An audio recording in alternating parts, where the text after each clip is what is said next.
Friday nights in the summer air make every winter night worthwhile. Where I live, neighborhood parties happen about once a month during the winter months, but in the summer it happens every other Friday night, and more often than not, a lot of people gather. This has prompted the teenage girls who live in the neighborhood to start a very successful babysitting business, and all the kids, both young and old, have been happy to have their parents away for a few hours. The parties go from house to house, and about once a year we have what we call a progressive dinner party, where 5 families get together to organize a dinner, and each course is served at a different house. The party spends 40 minutes in one house, enjoying food, drinks, and conversation, and then everyone moves on to the next house and the next course. The last course is coffee and dessert, and it's a good thing we all live within walking distance of the last house. It takes the load off one family, and it's a lot of fun.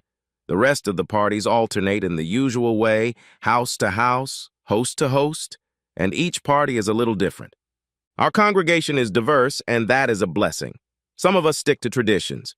We fire up the grill, put on some burgers and sausages, make some salads and side dishes, and everyone dives into the food. At least I make sure there's a good selection of all sorts of condiments and stuff to go with the meat. Karen and Bob Jackson, however, really like to make their own kebabs. They have a smokehouse dedicated to it, and their parties are legendary. The Patels are of Indian descent, and they make the best chicken vindaloo, aloo gobi, lentils, and various curries you can find anywhere. For the past 2 years, Darren and Michelle Stevens have been cooking the best grilled 3-bone steak and roasted corn on the cob I've ever tasted, and serving it with 2 different house beers. Pat and Steve Elliott are vegetarians, but when they host, no one misses the meat dishes. I don't know what they do with those vegetables, but every bite is an individual treat. Then there's Marie and Henry Benedict. Henry loves fish.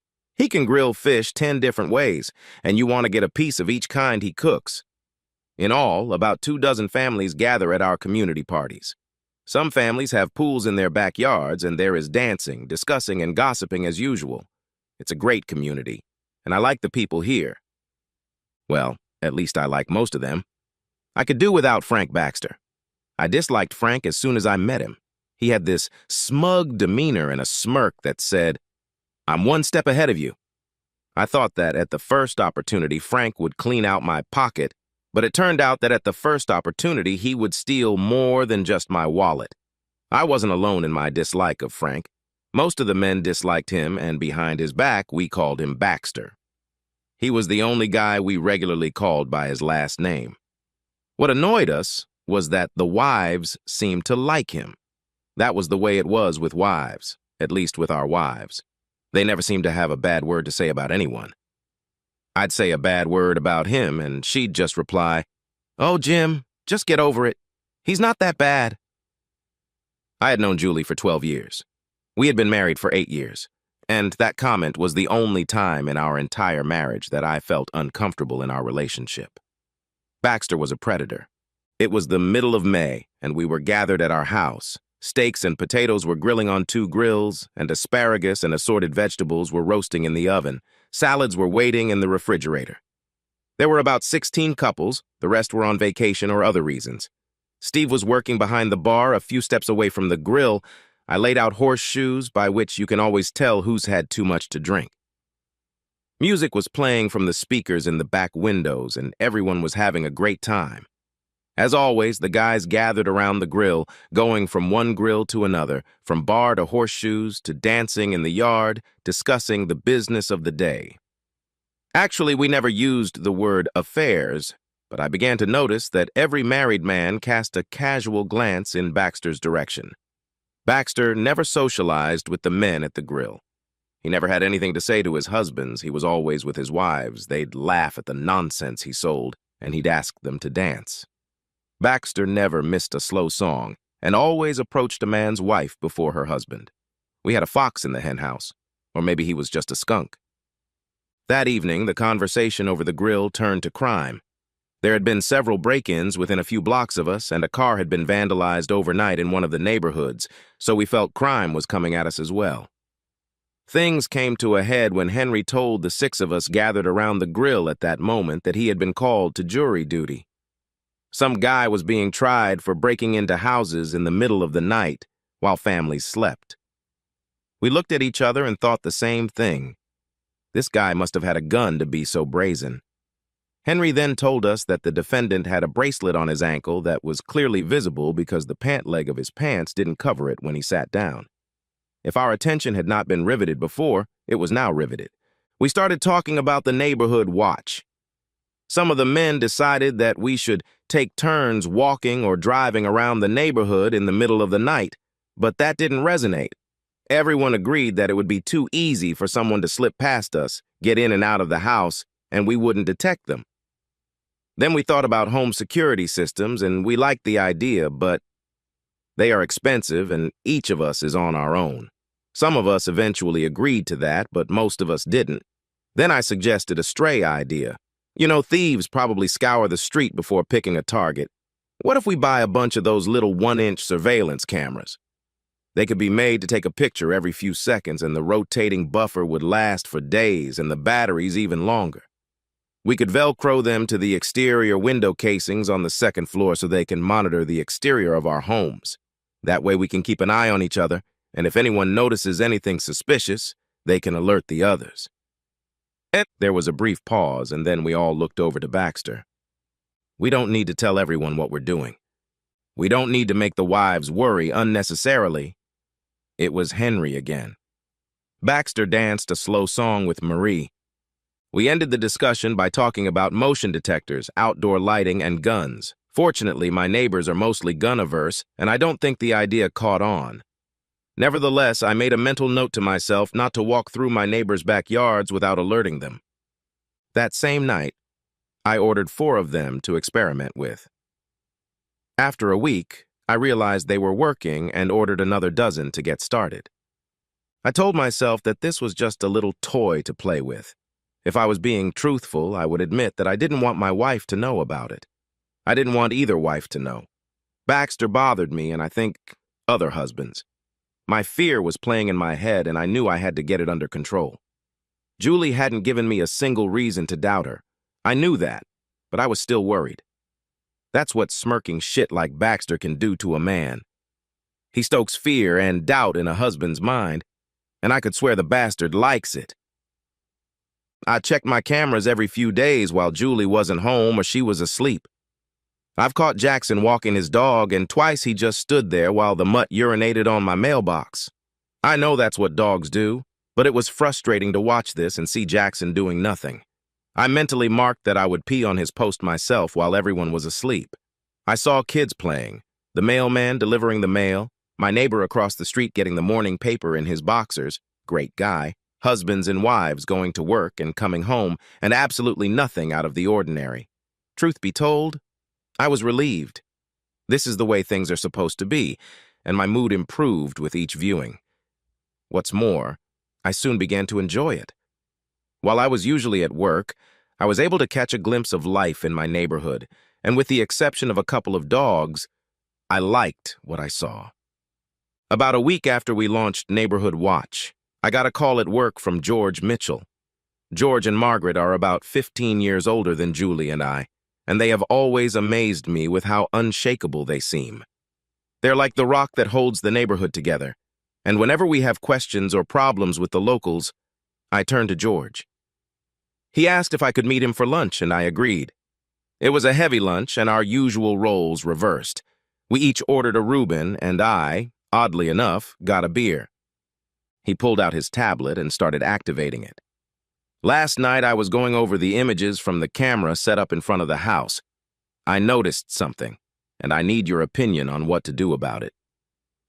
George lives across the street from Baxter, so he had my attention. He unfolded the tablet and ran the image. I watched Baxter's front door closely, but saw nothing. Did you see it? No? What am I looking for? Look again. This time, watch Baxter's backyard between his house and Darren's.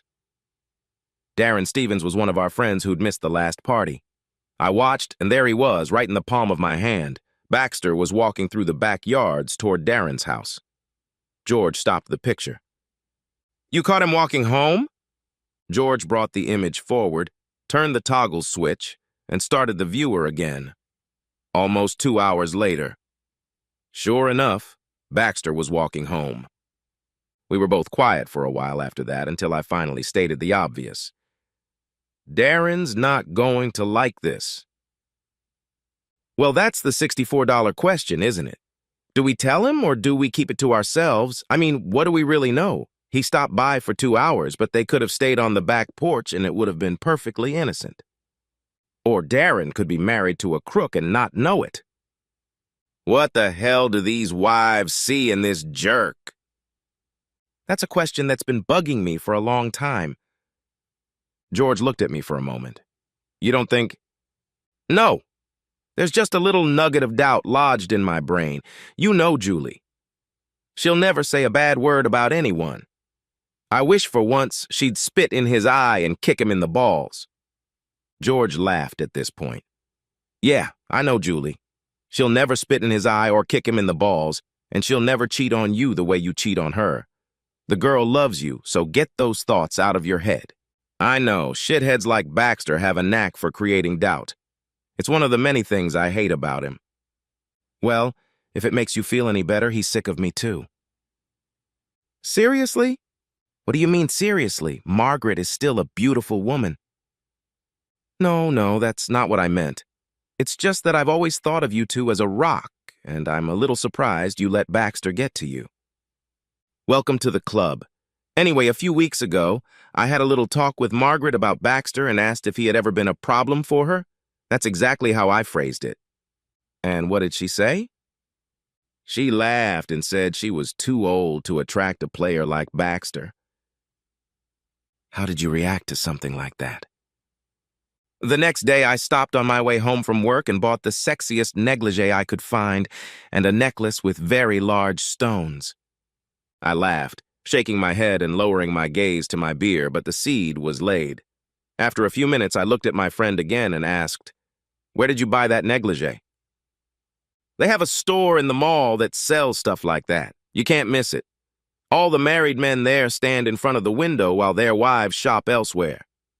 George smiled and paused, then added, "She laughed when she opened it, but she wore it that night. It was a good night." I took George's advice, and 2 evenings later handed Julie 2 boxes carefully packed by the saleswoman. The rocks may not have been as big as what George could afford, but the plush toy was a dream. Her reaction was not much different from Margaret's. "What did you do?" "What do you mean, what did I do?" 8 years, and this is only the second time you've given me something like this." She picked up a plush toy with a pair of scissors. "And the first time was on our honeymoon. I just wanted to do something nice for my wife. I wanted to say, 'I love you,' somehow. That's all." She smiled, but didn't believe anything. "Did it have anything to do with those little cameras you installed outside the house?" "Damn!" "No. Well, maybe a little, indirectly, but I really wanted to show you that I love you very much and am more grateful for you than I can say." To that I received a meaningful kiss. "I love you too. So what's up with the cameras?" God, she was like a dog with a bone. "It started out as a high-tech neighborhood watch, but I'm afraid it's turned into something else." She just sat there looking at me. "We think we caught Baxter screwing around with one of the neighbors' wives." I responded with shock, followed by a fair amount of anger. "And you thought I might be?" No, never." "But you had your doubts." "I was afraid. I never doubted you, but I know that asshole's game, and I think he got in my head." She looked at me sadly, then kissed my lips, lightly rubbed my cheek, and said, "Get your head out of your ass, Daniel. I am your wife, past, present, and always." Got it? Got it. I thought nothing could be as satisfying as having her take that awful weight off my shoulders. That night, she put on the plush toy I'd bought for her, and it turned out I could feel even better. Later the next day, it occurred to me that I had blabbed to Julie. Honestly, I didn't know if that was good or bad. I'd never told her who we suspected, and it struck me that she hadn't asked. I didn't know what it meant, if it meant anything at all. Maybe she didn't want to know. In the end, it didn't change anything, and the cheating continued. I guess she hated cheaters as much as I did. 2 days after I gave Julie the plush toy, she was planting annuals in our front garden. My camera caught Baxter walking up to her. I couldn't hear what she said, but about a minute later, she was already hitting him in the chest with a shovel. Even without sound, you could tell she was offended. I decided a camera was the best $35 I'd ever spent, and the next day I picked up some brochures about cruise ship vacations. We never went on the cruise. Julie insisted that we take the kids to Disneyland instead. It turned out to be a lot more fun than I had envisioned, and the kids had a lot of fun. She told me that in the past, Baxter had been delicate in his inappropriate remarks. But that day, he was acting more brazenly for some reason. She suggested that he had mistaken her willingness to ignore his remarks for acquiescence. He would not make that mistake again. So George talked to Pat and Steve Elliott. They lived behind Baxter and disliked him even more than everyone else. It seems Baxter had a habit of blowing grass clippings into the vegetable garden they planted every summer along the back of their yard. They had 2 cameras, but they didn't put either of them in the backyard, deciding they didn't want to be accused of spying on their neighbors. At George's insistence, they bought 2 more so they could watch Baxter's comings and goings in both directions. It didn't take long, but we were still surprised to discover their cameras. It seems Baxter had at least 2 cheating wives living in different directions from his house. They caught Baxter entering Craig and Barbara Perkins' house and not leaving for another 2 hours.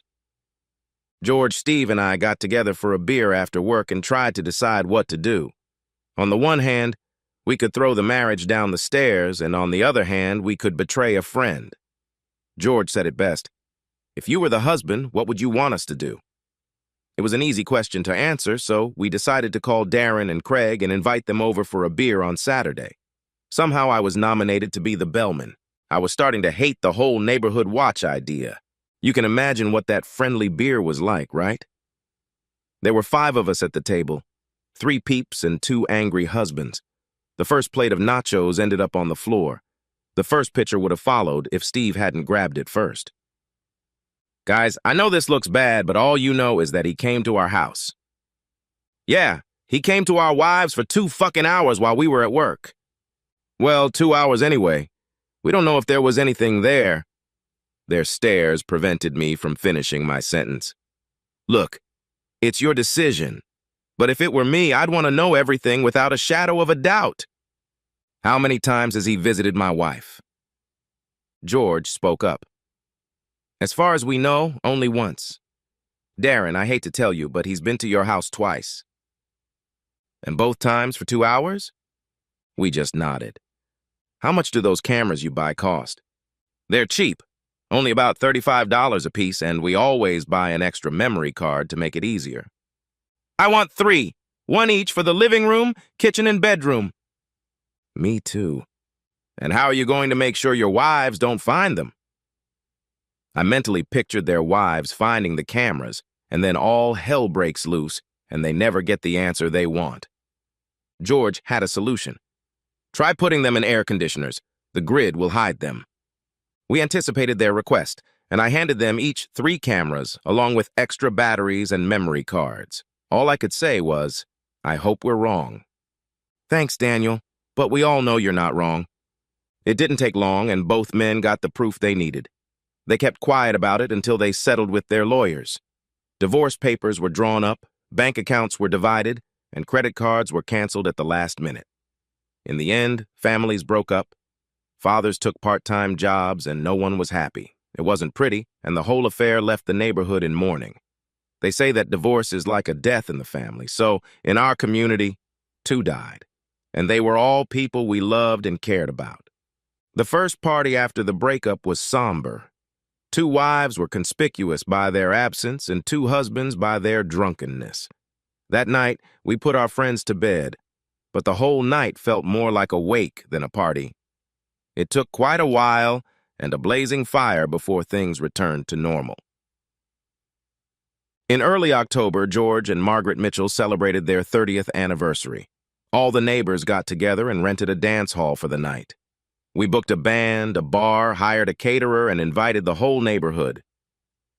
It was an unforgettable night. George and Margaret's family was there, as well as several prominent residents, and we asked everyone to bring their cell phones and take lots of pictures. We specifically asked everyone to take as many pictures as they could. To make sure there was evidence, documentation, of this happy event, all the mini cameras were taken from the windows and spread around the room.